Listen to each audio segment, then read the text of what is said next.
गांव की जिठानी। शांति अपने दो बेटों अर्नव और आरुष के साथ शांति से जीवन बिता रही थी, लेकिन शांति के पति सोहन से उसकी कभी कभार थोड़ी अनबन हो जाती थी।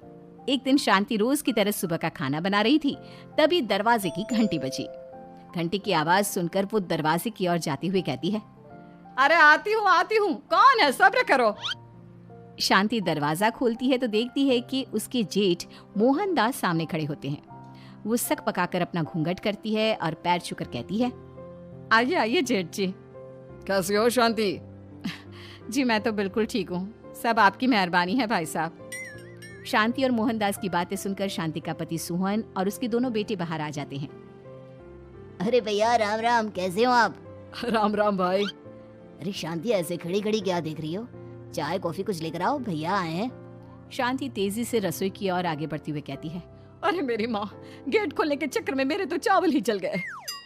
वो दौड़ी दौड़ी रसोई में जाती है और देखती है कि सारे चावल जल गए हैं। वो दोबारा चावल बनाने में लग जाती है। इतने में सोहन आवाज लगाता है, अरे शांति, तुम्हारे चावल का रोना खत्म हो गया हो तो चाय ले आओ। जी लाती हूँ अभी।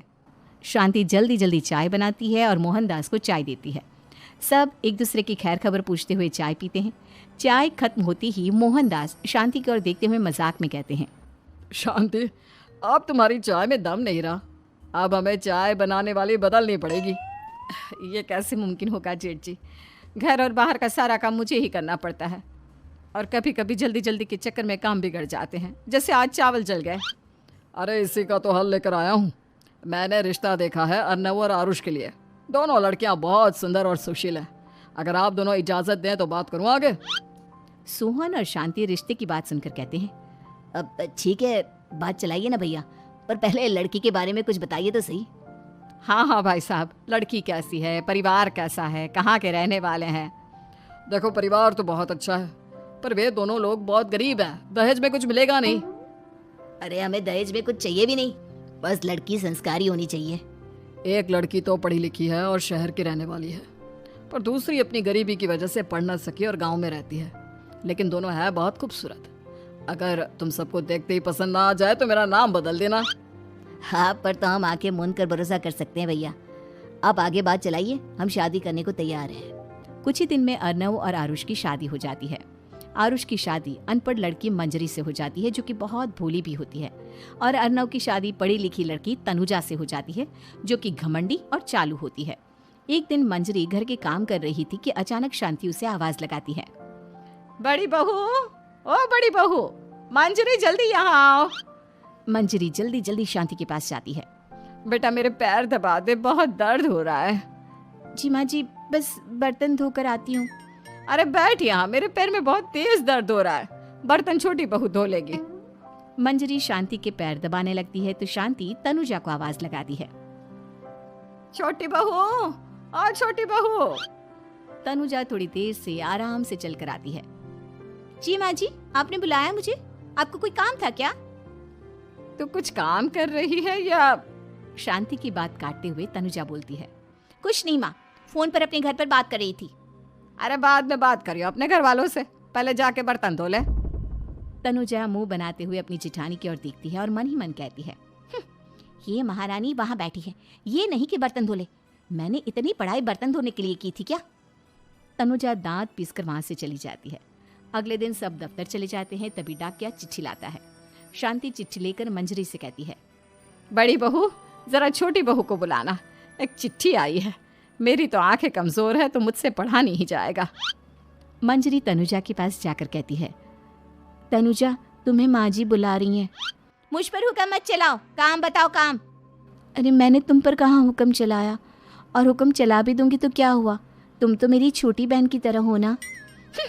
तुम जैसी अनपढ़, जाहिल और गांव की गवार मेरी बहन नहीं हो सकती।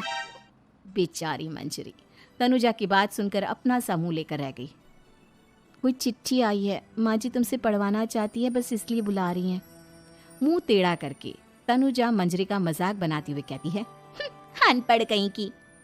तनुजा का ऐसा बर्ताव देखकर बड़ी बहू बहुत दुखी होती है। तनुजा को अपनी पढ़ाई का घमंड इतना हो गया कि अब वो घर के कोई काम नहीं करती और अपनी जिठानी का मजाक बनाती रहती। तनुजा का ये बर्ताव अब उसकी सास को भी नजर आने लगा था।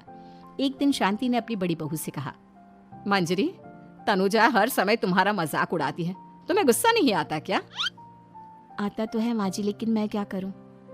जब भी उसे कुछ बोलती हूँ वो और भी जली कटी बातें मुझे सुनाकर चली जाती है। मैं उसे अपनी छोटी बहन की तरह प्यार करती हूँ, लेकिन उसके दिल में मेरे लिए कोई इज्जत नहीं। बहू, तूने वो कहावत सुनी है, जुल्म करने वाले से ज्यादा जुल्म सहने वाला अपराधी होता है। मंजरी अपनी सास का इशारा समझ जाती है। वो अपनी देवरानी को सबक सिखाने की ठान लेती है। और एक दिन शांति अपनी दोनों बहुओं के साथ बैठी थी तो शांति अपनी बड़ी बहू से पूछती है, अरे बहू, शाम होने को है, कुछ सोचा है क्या बनेगा खाने में? माँ जी, मेरे तो सर में बहुत दर्द है आज। मेरी प्यारी देवरानी ही कुछ अंग्रेजी खाना बनाकर खिलाएगी। सुना है पढ़े लिखे लोग अंग्रेजी खाना बहुत अच्छा बनाते हैं, क्यों तनुजा? इतना कहकर मंजरी अपनी सास की ओर देखकर मुस्कुरा दी। तनुजा अपनी तारीफ सुनकर बहुत खुश हो गई। इतने में शांति कहती है, ये तो सच बात है छोटी बहू, ये तो मैंने भी सुना है। हम भी पक गए हैं बड़ी बहू के हाथ का खाना खा खा कर। तनुजा, तुम्हारी माँ भी तो तुम्हारे खाने की बहुत तारीफ करती हैं। आज हमें भी खिला दो कुछ अच्छा सा बनाकर। शांति की बात सुनकर छोटी बहू और आसमान पर चढ़ गई। पर उसे ये कहाँ पता था कि उसकी सास और जेठानी उसे सबक सिखाना चाहती हैं। तनुजा अपनी तारीफ सुनकर खुश तो बहुत होती है, पर सोचने लगती है, मुझे तो कैसा भी खाना बनाना नहीं आता। अब मैं क्या करूंगी? अगर मैंने इनको सच बता दिया तो मेरी सारी इज्जत मिट्टी में मिल जाएगी। अरे छोटी बहू, क्या सोच रही हो? खिलाओगी ना अपने हाथ का अंग्रेजी खाना? छोटी बहू हाँ में सर हिला देती है। अचानक से उसके दिमाग में एक आइडिया आता है। मैं इंटरनेट से देखकर कुछ बना लेती हूँ, मेरी वाहवाही पूरे घर में हो जाएगी। मुझे कौन सा रोज रोज बनाना है। माँ जी, आज आप सबको ऐसा खाना खिलाऊंगी कि। इतने में शांति छोटी बहू की टांग खींचते हुए कहती है कि पता नहीं कैसा खाना खिलाओगी। ए ऊपर वाले, हमारी रक्षा करना। इतना बोलकर शांति और मंजरी दोनों जोर जोर से हंसने लगते हैं। अब तनुजा रसोई घर में चली जाती है और खाने की तैयारी करने लगती है, पर उसे रसोई घर की चीज़ों के बारे में तो कुछ नहीं पता। जैसे तैसे सारी चीज़ें निकालती है और इंटरनेट पर देखकर खाना बनाती है। कुछ ही देर में सब लोग घर आ जाते हैं। अरे सुनते हो, आज का खाना हमारी छोटी बहू बना रही है। अरे वाह, आज तो फिर कुछ अंग्रेजी खाना खाने को मिलेगा। कुछ ही देर में खाना बन जाता है तो छोटी बहू सबका खाना लगा देती है। इतने में बड़ी बहू कहती है, क्या बात है देवरानी जी, आज तो बहुत अच्छी खुशबू आ रही है। ये बात तो सही कही बड़ी बहू तूने, खुशबू तो अच्छी है। ऐसी खुशबू तो मेरे खाने में भी नहीं आती। सब मिलकर छोटी बहू की बहुत तारीफ करते हैं और छोटी बहू 7वें आसमान पर बैठ जाती है। अब सभी खाना खाते हैं। जल्दी जल्दी दो, अब तो मुंह में पानी आ रहा है। हाँ हाँ, मुझसे भी नहीं रुका जा रहा। जैसे ही सोहन एक निवाला खाता है तो उसकी आंखों से पानी आने लगता है। ये देखकर शांति सोहन से पूछती है, क्या हुआ जी, खाना इतना अच्छा बना है कि आंखों से पानी आ गया? सोहन चुप रहता है और धीरे धीरे से खाना शुरू कर देता है। इतने में सोहन छोटी बहू से कहता है, बेटी तुम भी तो खाओ, तुम क्यों रुकी हो? खाना सच में बहुत अच्छा है। ये कहकर सोहन जोर से हंस देता है।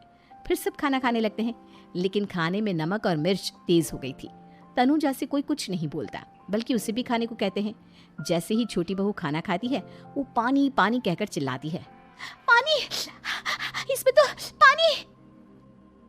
ये खाना तो सच में इतना अच्छा बना है कि हमारे साथ साथ देवरानी जी भी इसके स्वाद को कभी नहीं भूल पाएंगी। सही कहा बहू। तनुजा को अपनी गलती का एहसास हुआ और उसने अपनी सास से कहा, माँ जी ये मेरी गलती नहीं है, इंटरनेट पर दिखाया था कि 4 चम्मच नमक और मिर्च डालने हैं। अब मंजरी को भी मौका मिल गया और उसने तनुजा पर तंज कसा, नाच न जाने आंगन टेढ़ा, हर जगह अपनी पढ़ाई दिखाती हो, दूसरों का मजाक उड़ाती हो। अब पता चला ना, हर चीज़ में पढ़ाई काम नहीं आती। और तुम तो शहर में रही हो, तुम्हें तो मुझसे भी अच्छा खाना बनाना आना चाहिए ना। बेटा, अगर तूने ठीक से सब सीखा होता तो आज तुझे शर्मिंदा नहीं होना पड़ता। बात शहर या गांव की नहीं होती। मंजरी गांव से आई है, लेकिन उसे घर का काम करना और खाना बनाना सब अच्छी तरह से आता है। तुम शहर में रही हो, तुमने ये सब क्यों नहीं सीखा? छोटी बहू सर नीचा कर सबसे माफी मांगती है और बहुत शर्मिंदा होती है। दीदी मुझे माफ कर दो, मैंने आपको बहुत बुरा भला कहा, पर आपने मुझे हमेशा ही माफ किया। आज मुझे अपनी गलती का एहसास हो गया है। अब दोनों बहुएं मिलकर घर का काम करने लगी और एक दूसरे को अपने गुण बांटने लगी। मंजरी ने अपनी देवरानी को खाना बनाना और घर का काम करना सिखाया, वहीं तनुजा ने भी अपनी जिठानी को पढ़ना लिखना सिखाया। शांति और सोहन ऐसी बहुएं पाकर